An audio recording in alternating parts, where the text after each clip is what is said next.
दोस्तों, क्या आप जानते हैं कि दुनिया का अगला महायुद्ध मिसाइलों से नहीं बल्कि रेत के छोटे छोटे टुकड़े यानी कि सेमीकंडक्टर चिप से लड़ा जाएगा। और एक्सपर्ट्स ने इसे पैक्स सिलिका का नाम दिया है। और देखा जाए तो पैक्स सिलिका से कहीं न कहीं भारत का भी लिंक है। दरअसल लास्ट ईयर यानी 2025 में खबर सामने निकल के आती है कि भारत पैक्स सिलिका को ज्वाइन करने जा रहा है। यूएस ने ऑफिशियली भारत को इन्वाइट किया और फरवरी 2026 के अंत तक भारत को ऑफिशियली इसे ज्वाइन करना है या फिर नहीं, ये भारत के हाथ में है। फिलहाल भारत के सामने कई चैलेंजेस सामने आ रहे हैं। पहला चैलेंज ये है कि जैसे ही भारत पैक्स सिलिका का ऑफिशियल मेंबर बनता है वैसे ही भारत और चीन एक दूसरे के आमने सामने खड़े हो जाएंगे। और दूसरी कि भारत जिस ब्रिक्स संगठन का ताकतवर मेंबर है, पूरी दुनिया में अपनी चमक दिखाने की कोशिश करता है, वहां पर भी भारत को कई चुनौतियों का सामना करना पड़ सकता है। तो जानते हैं कि ये पूरी खबर क्या है और भारत को और कौन कौन से नए चैलेंजेस आ सकते हैं। यदि आपको हमारा काम पसंद आए, वीडियो को लाइक, चैनल को सब्सक्राइब जरूर कीजिएगा, क्योंकि आपका ये छोटा सा काम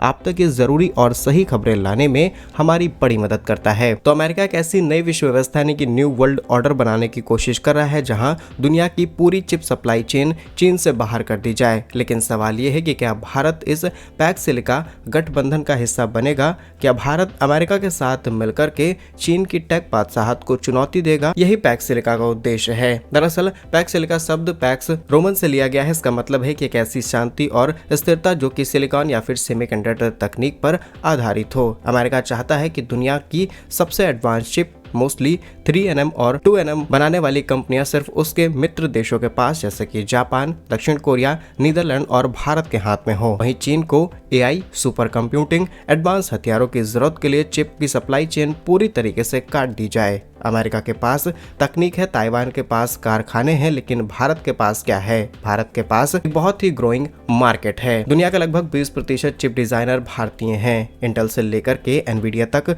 सबका दिमाग भारत में काम करता है। चीन पर निर्भरता कम करने के लिए दुनिया को एक बैकअप चाहिए। भारत का सिलिकॉन इंडिया मिशन लगभग $10 बिलियन की सब्सिडी के साथ इस रणनीति को और ज्यादा मजबूत करता है। सिर्फ इतना ही नहीं बल्कि भारत और अमेरिका के बीच ICET, जिसे हम initiative on critical and imaging technology कहते हैं, समझौता पैक्स सिलिका और भारत एक साथ मिल जाए तो ये कमाल की बात रहेगी। लेकिन क्या भारत के लिए पैक्स सिलिका में शामिल होना आसान है? नहीं। इसके लिए भारत को कई चुनौतियों का सामना करना पड़ सकता है। दरअसल भारत कभी भी किसी एक ब्लॉक का हिस्सा नहीं बनना चाहता है। हम गुट निरपेक्ष यानी कि नॉन अलाइंड रहना चाहते हैं, और ये आज से नहीं बल्कि जब भारत आजाद हुआ था तब से ही ये भारत की राजनीति का हिस्सा है। दूसरा, भारत की इलेक्ट्रॉनिक सप्लाई चेन अभी भी चीन पर निर्भर है, और ये आंकड़ा आपको हैरान कर सकता है, क्योंकि 60 से 70% हम चीन पर निर्भर हैं। अगर हम अमेरिका के साथ बहुत करीब जाते हैं तो चीन हमारे कंपोनेंट सप्लाई चेन को पूरी तरीके से रोक सकता है, और चीन वो कंट्री है जिसने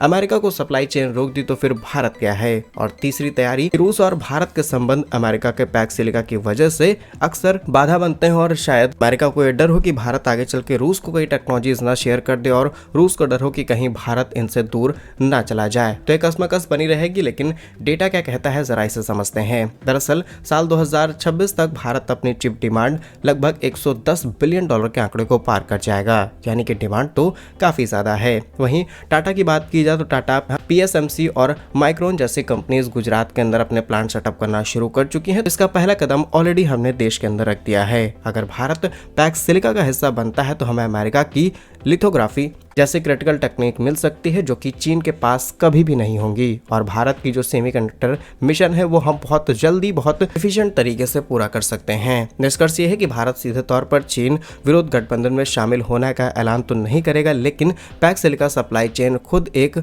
संगठन है जिसे ज्वाइन करने के बाद भारत कहीं ना कहीं पश्चिमी देशों की तरफ थोड़ा सा टिल्ट जरूर होगा। अब भारत की तैयारी है कि पूरी तरीके से अमेरिका का पिछलग्गू ना बना जाए, लेकिन थर्ड पोल की तरह हम बनकर के भी नहीं रह सकते हैं। अब भारत जहां ब्रिक्स में इतना ताकतवर मेंबर है, पूरी दुनिया को हम सिखाने की कोशिश करते हैं, और पूरी दुनिया एक नए ऑर्डर की तरफ जा रही है, एक नया संगठन की तरफ जा रही है। वहां पर भारत क्या जवाब देगा? तो आपको क्या लगता है, भारत पैक्स सिलिका में शामिल होकर के अमेरिका का साथ पूरी तरीके से देना चाहिए, या फिर हमें अपनी स्वतंत्र राह चुननी चाहिए, भले ही उसमें देरी हो? अपनी राय कमेंट्स में साझा जरूर कीजिएगा। अगर आपको यह जियोपॉलिटिकल एनालिसिस पसंद आया है तो वीडियो को लाइक, और भविष्य में ऐसे ही इनसाइड वीडियोस पाने के लिए वीडियो को लाइक, चैनल को सब्सक्राइब जरूर कीजिएगा। धन्यवाद। जय हिंद।